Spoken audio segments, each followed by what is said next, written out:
இது உங்கள் லைட்சம் சேனல். இன்னைக்கு நம்ம இந்த வீடியோல என்ன பார்க்க போறோம்னா saving accounts and current account பத்தி தான் இந்த வீடியோல பார்க்க போறோம். இந்த வீடியோ நீங்க ஃபர்ஸ்ட் டைம் பாத்தீங்கன்னா மறக்காம சேனலை சப்ஸ்கிரைப் பண்ணுங்க. வீடியோ ஸ்கிப் பண்ணாம லாஸ்ட் வரைக்குமே பாருங்க.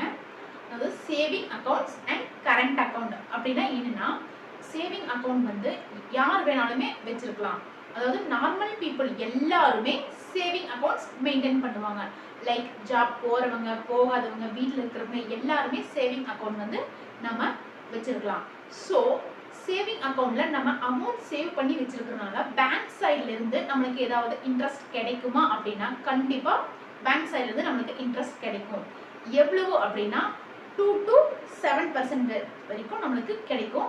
அது எல்லா பேங்க்லயுமே அப்படின்னா கிடையாது. பேங்க் டு பேங்க் டிஃபர் ஆகும். கண்டிப்பா பேங்க் டு பேங்க் வந்து இது டிஃப்ரெண்ட் ஆகும். லைக் இப்போ public sector bank, private sector bank, இல்லைன்னா ஸ்மால் ஃபினான்சியல் பேங்க், இதில் எல்லாமே ஒவ்வொரு பேங்க்லையும் ஒவ்வொரு மாதிரி டிஃப்ரெண்ட் ஆகும். இப்போ சேவிங் அக்கௌண்ட்ல இருந்து நம்ம பண பரிவர்த்தனை பண்றோம் அப்படின்னா டிரான்சாக்ஷன் பண்றோம். அது எவ்வளவு பண்ணலாம் அப்படின்னா நோ லிமிடேஷன். அதாவது 10 lakhs வரைக்குமே நம்ம அமௌண்ட் டிரான்சாக்ஷன் பண்ணலாம். 10 lakhs above போயிடுச்சுன்னா இன்கம் டேக்ஸ்ல இருந்து நோட்டீஸ் கொடுப்பாங்க. அதுக்கு நம்ம வேலிடான ரீசன் சொல்லி நம்ம எழுதி கொடுத்தா போதும்.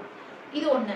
நெக்ஸ்ட் பார்த்தீங்கன்னா சேவிங் அக்கௌண்ட்ஸ் வந்து ஓப்பன் பண்ணுறதுக்கு நம்ம பேங்க்ல என்னென்ன தேவை அப்படின்னா, ஸோ ஆஸ் யூஸ்வல் நம்ம நார்மல் ஃபார்ம் கொடுப்பாங்க, அது ஃபில் பண்ணி கொடுக்கணும். நம்ம அட்ரஸ் எல்லாமே போட்டு ஃபில் பண்ணி கொடுக்கணும். அண்ட் என்னென்ன கொண்டு போகணும் அப்படின்னா என்னென்ன ஆகணும்னா Aadhaar card and PAN card அந்த மாதிரி, அப்புறம் உங்களுடைய ஃபோட்டோஸ் அதெல்லாம் கண்டிப்பாக கொண்டு போகணும் நீங்கள் பேங்க் அக்கௌண்ட் ஓப்பன் பண்ணுறப்போ சேவிங் அக்கௌண்ட்.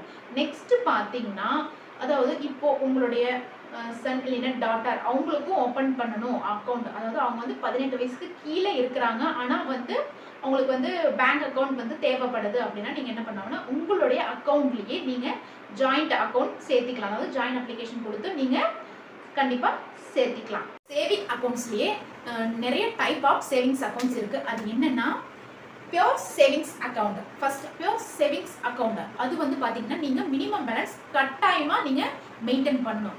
ரெண்டாவது பார்த்தீங்கன்னா சேலரி அக்கௌண்ட். சேலரி அக்கௌண்ட்டில் நீங்கள் என்ன பண்ணணும் அப்படின்னா நீங்கள் கண்டிப்பாக மினிமம் பேலன்ஸ் மெயின்டைன் பண்ணணும் அப்படிங்கிற கட்டாயம் இல்லை. அதுக்கு அடுத்தது தேர்ட் ஜீரோ பேலன்ஸ். ஜீரோ பேலன்ஸில் வந்து நீங்கள் கண்டிப்பாக மெயின்டைன் பண்ண வேண்டிய அவசியமே இல்லை.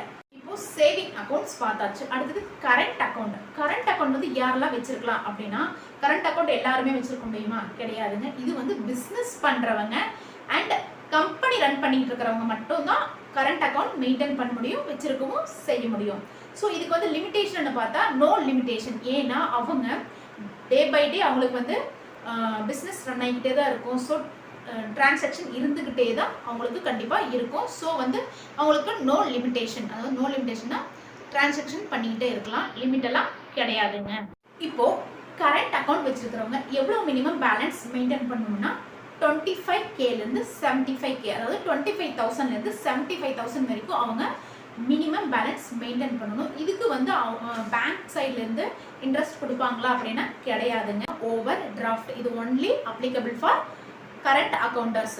இது என்னன்னா நம்ம பேங்க்ல போய் அப்ரோச் பண்ணணும், அப்படி இல்லைன்னா நம்ம ஓடிக்கு வந்து அப்ளை பண்ணணும். ஸோ இந்த ஓடி இருக்கிறதுனால என்ன பெனிஃபிட்னு பார்த்தீங்கன்னா, இப்போ கம்பெனி ரன் பண்ணிட்டு இருக்காங்க, இல்லை பிஸ்னஸ் பண்ணுறாங்க, ஒரு ப்ராடக்ட் வாங்கணும் அப்படின்னா இப்போ உங்கள் அக்கௌண்ட்டில் 9 lakhs தான் இருக்குது. அந்த ப்ராடக்ட் வந்து 10 lakh அப்படின்னா உங்கள் அக்கௌண்ட்டில் 9 lakhs தான் இருக்குது. ஸோ இப்போ ஓடி ஆப்ஷன் இருக்கிறதுனால நம்ம 1 lakh வித்ட்ரா பண்ணி நம்ம அந்த ப்ராடக்ட் வந்து வாங்கிக்கலாம். ஸோ இப்போ வந்து பேங்க்ல இருந்து 1 lakh கொடுக்குறாங்க. ஸோ ப்ராஃபிட் இல்லாமல் யாருமே கொடுக்க மாட்டாங்க கண்டிப்பாக. ஸோ அதுக்கு வந்து நம்ம இன்ட்ரெஸ்ட் கட்டணும். இது எல்லாமே கரண்ட் அக்கௌண்ட் வச்சுருக்கிறவங்களுக்கு ஆப்ட் ஆகும். அண்ட் அது மட்டும் இல்லாமல் பிஸ்னஸ் பண்ணுறவங்களுக்கும் இது சூட்டபிள் ஆகும். இப்போது சேவிங் அக்கௌண்ட்ஸ்னால் என்ன, சேவிங் அக்கௌண்ட்ஸ் வந்து யாரெல்லாம் வச்சுருப்பாங்க, அதனோட லிமிடேஷன் அண்ட் பெனிஃபிட்ஸ் எல்லாம் பார்த்தோம். அது மட்டும் இல்லாமல் கரண்ட் அக்கௌண்ட் வச்சுருக்கிறவங்க யார், அதை பற்றியெல்லாம் நம்ம இந்த வீடியோவில் பார்த்தோம். இந்த வீடியோ வந்து உங்களுக்கு யூஸ்ஃபுல்லாக இருந்ததுன்னா மறக்காமல் லைக் பண்ணிடுங்க ஃப்ரெண்ட்ஸ். தேங்க்யூ.